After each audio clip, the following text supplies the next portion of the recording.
പരിശുദ്ധ അമ്മയുടെ മധ്യസ്ഥം എടുത്തു കഴിഞ്ഞു. മനോഹരമായ ജപമാല അർപ്പണത്തിലൂടെ പരിശുദ്ധ അമ്മയും ഔസേപിതാവുമാണ് നമ്മളുടെ എല്ലാം വളരെ വലിയ ഒരു മോഡൽ. മോഡൽ എന്നുള്ളതിന് എന്താ? മാതൃക. Thank you. മാതൃക. നമ്മൾ കൊന്ത ചെല്ലാറുണ്ട്, നൊവേനയൊക്കെ ചെല്ലാറുണ്ട്. പക്ഷെ മാതാവിനെ ഒരു മാതൃകയായിട്ട് കാണണമെന്നതാണ് നമ്മുടെ സഭയുടെയും ഈശോയുടെ തന്നെയും ആഗ്രഹം. ഈശോ പറഞ്ഞു, ആരാണ് എൻ്റെ അമ്മ? എന്നിട്ട് എന്താ പറഞ്ഞേ?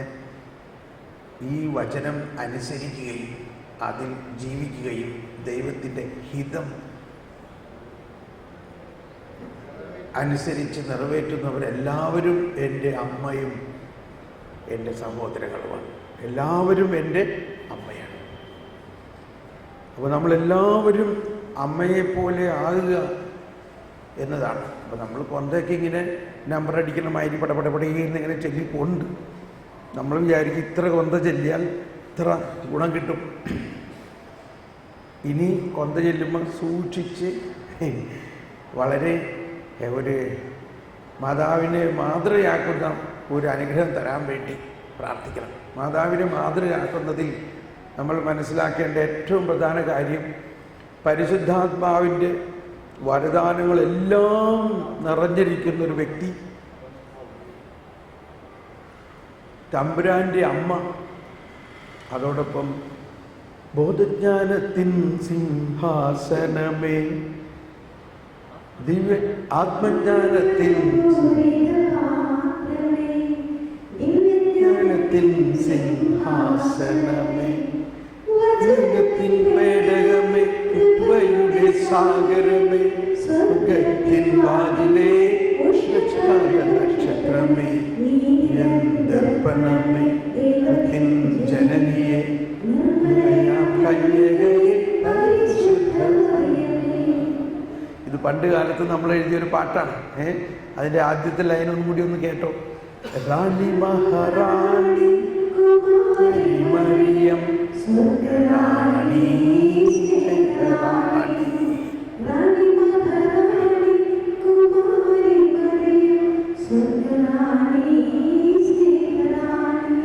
കുമാരി മറിയം എന്നാണ് ഹിന്ദിയിലും മാതാവിനെ വിളിക്കണേ. കന്യകാമേരി ഇന്ന് കന്യകാമേരി. എന്താ കന്യകാമേരി എന്ന് പറഞ്ഞാൽ? കുമാരി മറിയം. അതുകൊണ്ടാണ് ആ ഒരു ആശയം അതിനകത്ത് വന്നിരിക്കുന്നത്. കുമാരി എന്ന് പറഞ്ഞാൽ കന്യക. അപ്പോൾ മാതാവിനോടുള്ള ഭക്തിയിൽ നമ്മൾ ഏറ്റവും കൂടുതൽ ആകർഷിക്കേണ്ടത്, പറയാൻ പോകാൻ കേട്ടോ, ശ്രദ്ധിക്കണേ, നിശബ്ദതയാണ്. മാതാവിൻ്റെ ആ നിശബ്ദത എന്ന് പറഞ്ഞാൽ എല്ലാം കർത്താവ് നടത്തുന്നു. ഞാനൊന്നും അങ്ങോട്ട് പറയണ്ട, ഞാനൊന്നും ആരെയും തിരുത്തണ്ട. മാതാവ് ആരെയെങ്കിലും തിരുത്തിയതായിട്ടോ ആരുടെയെങ്കിലും കുറ്റം കണ്ടുപിടിച്ചതായിട്ടോ കാണുന്നുണ്ടോ? ഇത് നമ്മൾക്കൊന്ന് അനുകരിക്കാൻ ശ്രമിക്കണം. എന്തു പറയണു? മുഴുവനൊന്നും പറ്റിയില്ലെങ്കിലും ശ്രമിക്കാം, ഇല്ലേ? ഔസേപിതാവും ഇതുപോലെ തന്നെയാണ്. ആരെയും കുറ്റം പറയുന്നില്ല. എന്നാൽ ഇവർ രണ്ടുപേരുടെയും ഇത്രയും നിശബ്ദരായ ബൈബിളിൽ വേറെ ആരുമില്ലെങ്കിലും ഇന്ന് ലോകമെമ്പാടും ആരാണ്? ഇവർ രണ്ടുപേരുടെയും പേരാണ്. ഇവിടെ തന്നെ ഔസേപ്പും മേരിയും എത്ര പേരുണ്ടാവും, ഇല്ലേ? ഓക്കെ. അപ്പോൾ ഇവരുടെ മാതൃകയാണ് നമ്മൾ ഇന്ന് പ്രത്യേകിച്ച് എടുക്കേണ്ടത്. അതിനെക്കുറിച്ച് വിശദമായിട്ട് ഞാൻ പിന്നെ പറയാം. അപ്പോൾ നമ്മളിപ്പോൾ പരിശുദ്ധാത്മാവിൻ്റെ ഒരു പുതിയ നിറവിന് വേണ്ടി പ്രാർത്ഥിക്കുകയാണ്. അതിനെ തുടർന്ന് ഞാൻ പെട്ടെന്ന് കുമ്പസാരത്തിന് ഒരുക്കമായിട്ട് ഒരു പുതിയ കുമ്പസാരം എന്നൊന്ന് തന്നെയാണ്. പക്ഷേ ചിലർ പറയാറുണ്ട് കുമ്പസാരം അന്ന് ആദ്യ കുർബാനയുള്ള പറഞ്ഞ അതേ പാപങ്ങൾ തന്നെ ഞങ്ങൾ ഇപ്പോഴൊക്കെ പറയണേ. ആ ലിസ്റ്റ് ഒന്ന് ഇത്തിരി മോഡിഫൈ ചെയ്തിട്ടുണ്ടെന്നുള്ളൂ. അത് വിട്ട് വേറെ യഥാർത്ഥമായിട്ട് എന്താണ് കുമ്പസാരിക്കേണ്ടതെന്നുള്ളതിൻ്റെ വളർച്ചയിലും വരദാന വളർച്ചയിലേക്കും വരുന്നവർക്ക് കുറേ കൂടി വിശദമായ ആഴമായ ഒരു കുമ്പസാരത്തിലേക്ക് ഞാൻ നിങ്ങളെ ഒരുക്കാം. പക്ഷെ എനിക്കൊന്നും വേണ്ട, നമുക്ക് വലിയ സന്തോഷവും സ്വാതന്ത്ര്യവും കിട്ടുന്നൊരു കാര്യമാണ്. നമുക്ക് കണ്ണടച്ചിങ്ങനെ പ്രാർത്ഥിക്കാം. എന്നിൽ വസിക്കുന്ന പരിശുദ്ധാത്മാവേ, എല്ലാവരും ശബ്ദമുയർത്തി, എന്നിൽ വസിക്കുന്ന ത്രിത്വൈക ദൈവമേ, ജ്ഞാനം നൽകണമേ, ദൈവഭയം നൽകണമേ, ധൈര്യം നൽകണമേ, വിവേകം നൽകണമേ, വിശുദ്ധി നൽകണമേ, വിശ്വാസം നൽകണമേ, വിവരം നൽകണമേ, വിവേചനം നൽകണമേ. എന്നിൽ വസിക്കുന്ന പരിശുദ്ധാത്മാവേ, ദൈവസ്നേഹം എന്നിൽ ചൊരിയണമേ, ശാന്തിയും സമാധാനവും നൽകണമേ, കരുണ നൽകണമേ. എന്നിൽ വസിക്കുന്ന പരിശുദ്ധാത്മാവേ, കൃപ നൽകണമേ, എന്നെ രൂപാന്തരപ്പെടുത്തണമേ. കുംഭസാരത്തിലൂടെ കൃപ നിറച്ച് എന്നെ വിശുദ്ധീകരിക്കണമേ, എന്നെ പുതിയ സൃഷ്ടിയാക്കി മാറ്റണമേ. എന്നിൽ വസിക്കുന്ന പരിശുദ്ധാത്മാവേ, എന്നിൽ കത്തി പടരണമേ. നമുക്ക് എഴുന്നേറ്റ് നിന്ന് പാടാം. എഴുന്നേറ്റ് നിന്ന് എല്ലാവരും കൈയടിച്ച് ആഗ്രഹത്തോടെ, തീഷ്ണതയോടെ, ദാഹത്തോടെ പാടാം.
നമ്മൾ ദൈവത്തിന്റെ ആലയമാണ്, നമ്മൾ ദൈവത്തിന്റെ കൂടാരമാണ്, നമ്മൾ ദൈവത്തിന്റെ ഓമന മക്കളാണ്.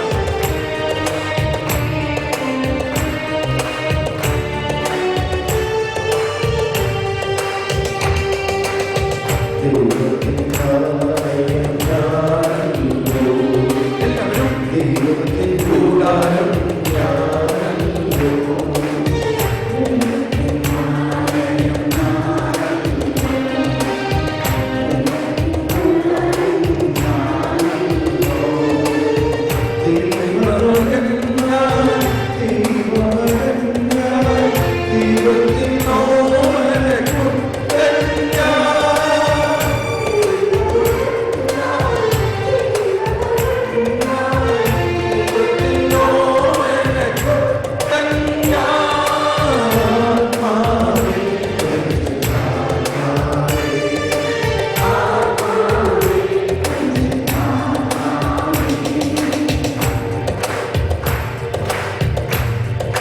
ദൈവവും മനുഷ്യനും ഒന്നായി കഴിഞ്ഞിരിക്കുന്നു.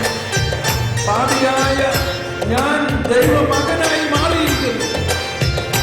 ഇനി നമ്മൾ ദൈവമക്കളാണ്. ദൈവമക്കൾക്ക് അവകാശങ്ങളുണ്ട്.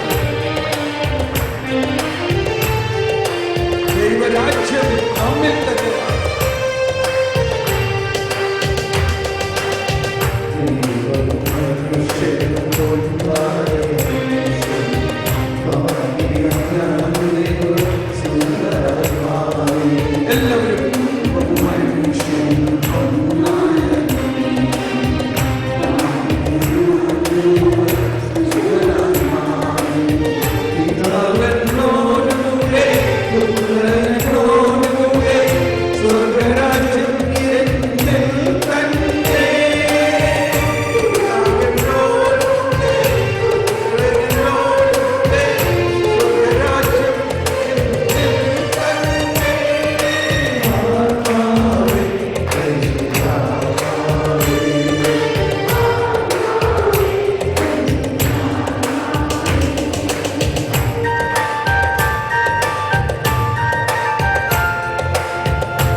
എല്ലാ വരദാനങ്ങളും തുറക്കട്ടെ, വരദാനങ്ങൾ തുറക്കട്ടെ.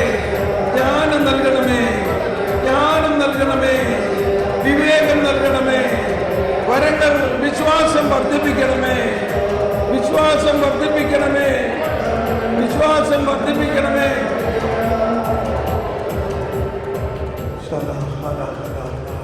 ത്രിത്വൈക ദൈവം നമ്മിൽ വസിക്കുന്നു.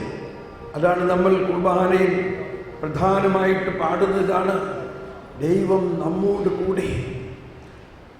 രണ്ട് കരങ്ങളും ഹൃദയത്തിൽ ചേർത്ത് വെച്ചിട്ട് ദൈവം നമ്മോട് കൂടെ എന്നുള്ള ആ വലിയ ബോധ്യത്തിലേക്ക് വന്നുകൊണ്ട് ഒന്നുകൊണ്ടും വിഷമിക്കേണ്ട. നമ്മുടെ സകല അലച്ചിലുകളും ദൈവം ഏറ്റെടുത്തിരിക്കുന്നു. ദൈവം നമ്മുടെ ആത്മാവിൽ ലയിച്ചിരിക്കുന്ന അവസ്ഥയാണ്. നമ്മുടെ സകല ഭാരവും അങ്ങ് കർത്താവിന് വിട്ടുകൊടുക്കുക. വിട്ടുകൊടുക്കുമ്പോൾ മനസ്സിലാവണം, കർത്താവ് അങ്ങ് ആകാശത്തിലല്ല, നമ്മുടെ കൂടെ.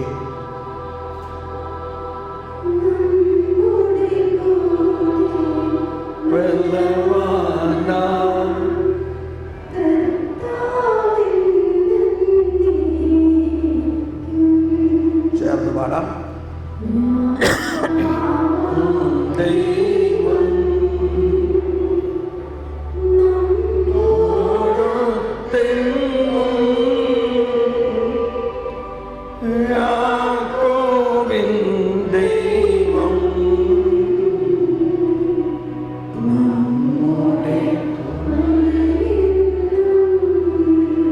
ഒരിക്കൽ കൂടി എല്ലാവരും ശബ്ദമുയർത്തി അതിൻ്റെ അർത്ഥം ഗ്രഹിച്ചുകൊണ്ട് ഉള്ളിൽ തട്ടിയൊന്ന് പാടിയേ.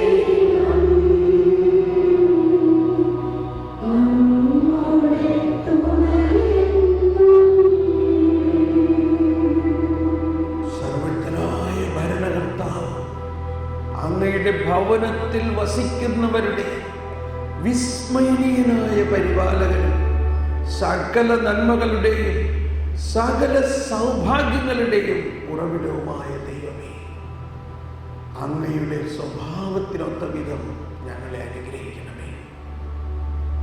സർവജ്ഞനായ ഭരണകർത്താവേ, അങ്ങ് എന്നിൽ വസിക്കുന്നു. എന്നെ വിസ്മരണീയമായ രീതിയിൽ നയിക്കുന്നു.